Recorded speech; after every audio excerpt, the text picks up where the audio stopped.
Seja bem-vindo ao sexto estudo de caso aqui no canal. Eu tenho certeza que o estudo de caso hoje vai te surpreender. Vem comigo na tela, que hoje nós temos aqui o Gustavo de 34 anos de idade.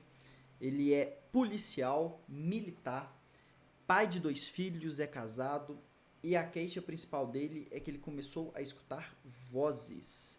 Então vejam aqui comigo que é um caso que eu tenho certeza que você vai gostar muito de estar aqui comigo estudando.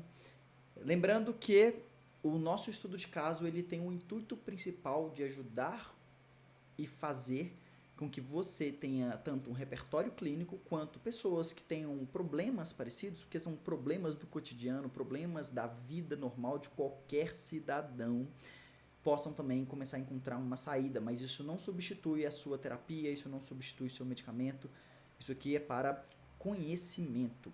Vamos lá, ele tem uma hipótese diagnóstica que é a esquizofrenia, né? Então, isso aqui é muito importante porque a hipótese diagnóstica, ela pode ser falsa ou verdadeira, tá? É uma hipótese. E tem aqui essa raiz principalmente nessa queixa de escutar vozes, né? Que é um critério para esquizofrenia, né? E eu vou trabalhar isso aqui com vocês. Vocês vão ver o passo a passo de como deve ser uma leitura de um raciocínio clínico. E tem muitas pessoas, prestem bastante atenção, tem muitas pessoas que acham que tem um problema só porque apresenta um critério dentro de um diagnóstico. A gente precisa começar a entender melhor essa situação, porque as pessoas estão mais adoecidas por acreditarem que estão adoecidas do que propriamente o adoecimento que acomete ou que estão sofrendo ali. Então isso aqui é um ponto muito importante. Então vamos lá, a rotina de trabalho é muito exigente, ele sempre quis ser policial, tá? E desde 2014 faz parte da corporação, né? Então já são 11 anos de polícia, né? Nós estamos em 2025, então bastante tempo. Gosta de estar com a família, nos últimos meses está com dificuldade de dormir e apresentando ansiedade. Então aqui a gente tem mais critérios, né? De sintomas aqui do Gustavo. Então a queixa principal é escutar vozes, né? Então dentro aqui da hipótese diagnóstica, eu quero trazer aqui para vocês, olha, eu vou deixar aqui para que vocês possam acompanhar comigo o seguinte. A esquizofrenia é um transtorno mental que é grave, que é caracterizado por sintomas psicóticos persistentes que afetam pensamento, percepção, emoção e comportamento. E de acordo com o DSM-5, que é manual que eu estou usando aqui para que a gente possa investigar essa hipótese diagnóstica, o diagnóstico requer a presença de sintomas específicos por um período prolongado, impacto significativo na vida do paciente.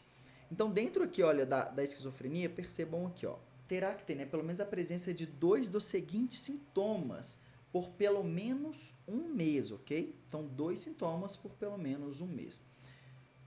E um desses sintomas deve ser obrigatoriamente 1, 2 ou 3. Um é delírio, né? Então, crenças falsas e inabaláveis apesar de evidências contrárias. Por exemplo, acreditar que está sendo perseguido, que tem poderes especiais ou que é controlado por forças externas. Então, percebam que é muito claro esse critério aqui de delírio, né? O delírio de estar sendo perseguido. Inclusive, teve até uma novela, né, que eu acho que um dos personagens tinha esse delírio. Eu sei que algumas pessoas faziam meme ali e tudo mais. Eu não assisti a novela, então por isso que eu estou falando que eu acho, né? Mas me veio aqui a memória esse caso aí que ficou evidente assim de uma novela. Até o Bruno Gagliasso, que é o autor, né, que foi o ator ali. As alucinações, né? São percepções sensoriais falsas, sem estímulos externos. Por exemplo, no caso aqui do nosso paciente, ouvir vozes, ver coisas que não existem. 3. Discurso desorganizado, né? A fala ela é incoerente, respostas desconectadas, mudanças abruptas de assunto. 4. Comportamento motor desorganizado ou catatônico. São movimentos sem propósito, agitação excessiva ou postura rígida, falta de resposta ao ambiente, né, ao estímulo aqui externo. 5 sintomas negativos, né? Redução da expressão emocional, falta de motivação, isolamento social, dificuldade em manter conversas ou expressar emoções. Então vamos lá. Os sinais de perturbação devem persistir por pelo menos 6 meses, com pelo menos 1 mês de sintoma na fase aguda. Então, o critério diagnóstico para esquizofrenia, ele é um dos melhores limitados, assim, que eu percebo dentro do DSM, porque é muito fácil de ser identificado, tá bom? Para o diagnóstico de esquizofrenia, então, é necessário o quê? Pelo menos 2 sintomas principais, né? O delírio, a alucinação ou discurso desorganizado são obrigatórios. A duração mínima, ok? De pelo menos 6 meses, com pelo menos 1 mês de fase aguda. E o impacto na vida do paciente, né? Isso é bem óbvio. E exclusão de outras condições médicas ou transtorno de humor. E o porquê que eu estou colocando essa situação aqui, pessoal? Olha para vocês verem aqui. O que pode ser causas de escutar vozes, tá? Porque que no último ponto, percebam aqui, olha, eu coloquei exclusão de outras condições médicas. Porque existem, olha aqui, olha, as alucinações auditivas, elas podem ter múltiplas causas, desde transtornos psiquiátricos até condições neurológicas, ou de efeitos de substâncias, de medicamentos. E para identificar a origem correta é fundamental uma avaliação médica e psiquiátrica detalhada, considerando outros sintomas associados. Então, tenham em mente pelo menos isso aqui que eu estou trazendo. Questão de transtornos, outros transtornos psiquiátricos, né? Isso aqui já é um ponto de evidência que podem ter também essa queixa, né, de escutar vozes. Efeitos colaterais, olha isso aqui que eu elenquei para vocês. Questão de medicamentos, tem alguns efeitos colaterais que podem fazer com que a pessoa tenha essa questão de escutar vozes. Uso de substâncias, né, seja ali em abstinência, distúrbios neurológicos, distúrbio de sono, né, e alteração do nível de consciência. Eu me lembro que eu assisti um filme recentemente, é um filme bem interessante, onde um dos prisioneiros, uma das torturas que fizeram com ele foi exatamente do sono. E o que aconteceu? Ele começava ali a ouvir vozes. Neste caso do filme, o prisioneiro, ele não só ouvia vozes, ele também começou a ter alucinação tanto auditiva como visual. Ele começava a enxergar a mãe dele, que era uma pessoa que ele estava com muita saudade. Então ele ouvia ali, ora, a mãe falando com ele, um amigo muito antigo falando com ele, e aí, né, naquela cena do filme, ele levantava, tentava enxergar, e nessa hora ele não enxergava, ele só ouvia. Então, por exemplo, aqui, um distúrbio, né, do sono, uma privação de sono muito severa, enfim, pode contribuir para isso, e também aqui o distúrbio auditivo. Então, percebam que, diante de um quadro que pode levar as pessoas a acreditarem, olha, começou a escutar a voz, é esquizofrenia, eu estou mostrando para vocês um raciocínio clínico aqui que tem que ser o mínimo para ser levado em consideração, para fechar um diagnóstico, para, de fato, o critério aqui de esquizofrenia. Então vamos lá para o caso, né, pessoal? Aqui sempre eu falo para vocês que o histórico do paciente é muito importante. E dentro do histórico do paciente, aqui o exame psíquico é muito importante. O exame psíquico é a aula 4 dentro da comunidade brasileira de psicoterapia. Se você quer conhecer o meu trabalho ainda de forma mais profunda, é o primeiro link aqui na descrição, porque lá na aula 4, dentro do exame psíquico para terapeutas, eu apresento exatamente o que deve ser avaliado em um primeiro contato com o paciente, para que você não se perca na demanda. Ou seja, para que o paciente chegue no seu consultório e fale, olha, eu tenho esquizofrenia porque eu estou escutando voz. E aí você começa a querer tratar ele como se ele fosse e como se ele tivesse esquizofrenia, quando na verdade não necessariamente ele tem esquizofrenia. E será que é este caso aqui do paciente? Percebam aqui como é importante. Além disso, aqui nós temos o histórico da demanda, né? Então ele escuta vozes. Desde quando escuta voz, né? O que aconteceu? Olha como que essa importante pergunta terapêutica, ela é fundamental para o desfecho do caso. Ele é um policial que escuta vozes e tem pouco tempo, né? Nem sempre foi assim. Agora perceba, o que aconteceu? E aqui começa o desenrolar do nosso processo terapêutico. E olha como é importante uma pergunta. Olha o leque que vai abrir aqui pra gente, ó. Nosso Gustavo, nosso policial, ele relata que há 4 meses ele participou de um confronto policial e o que teve dentro desse confronto, né? O que o policial vivenciou nessa experiência, né? Entendam que o confronto, né, e entendam todo esse desenrolar aqui como uma experiência psicológica. O que eu quero dizer como uma experiência psicológica? Opa! O que eu quero dizer aqui como uma experiência psicológica? Eu estou dizendo que tudo isso que o policial começa a narrar aqui na psicoterapia, tudo aquilo que você vivenciou na sua vida, de um grande trauma, de um grande evento, é uma experiência. E de uma experiência nós vamos extrair conteúdo. De uma experiência a gente vai extrair ali um significado. De uma experiência a gente extrai ali até um comportamento, né? Como eu vou lidar diante dessa experiência. E olha aqui como é uma experiência marcante na vida do policial, do Gustavo. Olha, ele ouviu mães gritando, filhos chorando, um confronto de alta intensidade, né? Então tiros. Então aquele momento onde você fica em uma zona de atenção de alto risco, né? Um risco gravíssimo, onde a sua atenção está profundamente focada naquele embate. Tinha ali uma questão também, né, de proteger os colegas policiais, de se proteger. E, óbvio, né, passa ali também um pensamento sobre a família. Olha aqui como que isso é importante, porque o nosso cliente hoje aqui, ó, ele é pai de 2 filhos, ele é casado. Uma das coisas que ele gosta de fazer que é estar em família. E a vida dele está em risco, né? Então, eu deixei aqui no nosso post-it digital, né, exatamente um intenso envolvimento emocional. Quando você está num perigo de morte, né, assim, que é iminente, passa um filme na sua cabeça. Então, assim, eu não sei se você já sofreu um acidente, ou às vezes você foi assaltado. É muito comum que passe um filme na sua cabeça, né? Você está ali num perigo, às vezes uma arma apontada para você, e passa um filme na sua cabeça. Você lembra não só da sua situação atual, mas você também recorda das coisas antigas, da sua família, das pessoas que você ama. Então, aqui houve um intenso envolvimento emocional. E agora nós precisamos aqui fazer um diagnóstico que seja adequado. Por quê? Diante de tudo que eu trouxe para vocês, olha como é interessante. Ele apresenta, de fato, aqui uma alucinação auditiva, né? Ou seja, ele ouve vozes, ele também tem uma ansiedade. Ele está apresentando insônia, mas olha, isso aqui começou há 4 meses. Não bate com o critério diagnóstico de esquizofrenia, que é o quê? 6 meses. E também tem que ter mais sintomas. Então, o que a gente pode começar a pensar aqui em um diagnóstico para esse paciente? E o porquê que o diagnóstico adequado é importante? Porque o diagnóstico adequado leva a um tratamento adequado. E começamos aqui então com a hipótese, né, de um estresse pós-traumático, né, o TEPT, transtorno de estresse pós-traumático.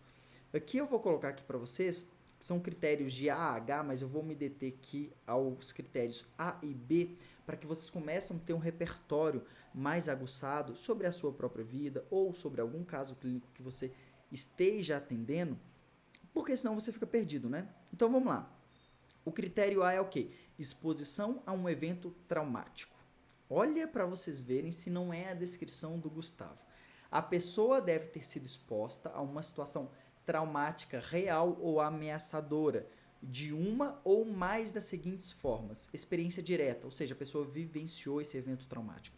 Testemunhar, ela aconteceu com uma pessoa, mas ela viu, né? Ela é uma testemunha daquilo que aconteceu.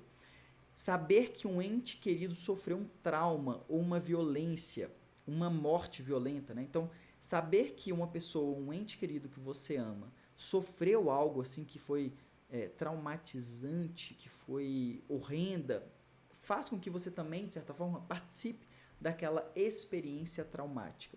E uma exposição repetida a detalhes de eventos traumáticos. Aqui tá já deixei um exemplo, né? Como ocorre, por exemplo, como socorristas, policiais e médicos. Não inclui exposição pela mídia, a menos que seja parte do trabalho, tá? Então, por exemplo, assim, pessoa que assiste o jornal, ela pode ficar afetada, mas isso não coloca ela dentro desses critérios diagnósticos. Agora é diferente de um policial que participou de um evento, de um socorrista que estava ali naquele ambiente traumático. Eu tive contato, assim, conversando, como vocês sabem, né, eu moro aqui em Minas Gerais, Belo Horizonte, nós tivemos aqui o deslizamento, né, da barragem principalmente que teve a de Brumadinho e a de Mariana, onde várias vidas foram ceifadas assim, de uma forma muito traumática. E eu tive a experiência de poder ir ao ML, prestar ali uma ajuda, uma escuta àquelas pessoas, né? Um trabalho mesmo de tentar ali pelo menos ser um pouco de alento, oferecer um abraço para aquelas pessoas que estavam sofrendo. E eu me lembro de um bombeiro que estava lá e ele estava exatamente falando que como ele estava, ainda que revezando com outros colegas, não conseguia descansar, porque estava tudo muito vivo, né? Aquela coisa de ficar procurando as pessoas. Então, percebam como que esses eventos, né, pessoas que participaram da guerra, é muito comum, soldados de guerra, e tem relatos, né, principalmente da Segunda Guerra Mundial, é claro, dos soldados que voltaram, escutavam barulho de bomba, tiro, que não conseguiam dormir à noite, que dormiam e acordavam ali já pensando que alguma coisa, um perigo iminente estava ali, né, que poderia ocorrer. Então, tudo isso aqui pode levar e nos ajuda a um diagnóstico de transtornos de estresse pós-traumático. Então, esse é o critério A. E o critério B é sintomas de revivência. Caramba, quase que eu travei aqui. O trauma é revivido de maneira intensa e intrusiva, causando sofrimentos, como eu disse para vocês aqui dos soldados da guerra. Olha, ó, flashback, sensação de reviver o trauma como se estivesse acontecendo novamente. Pesadelos e sonhos, pensamentos intrusivos involuntários sobre o trauma, reações emocionais ou físicas intensas.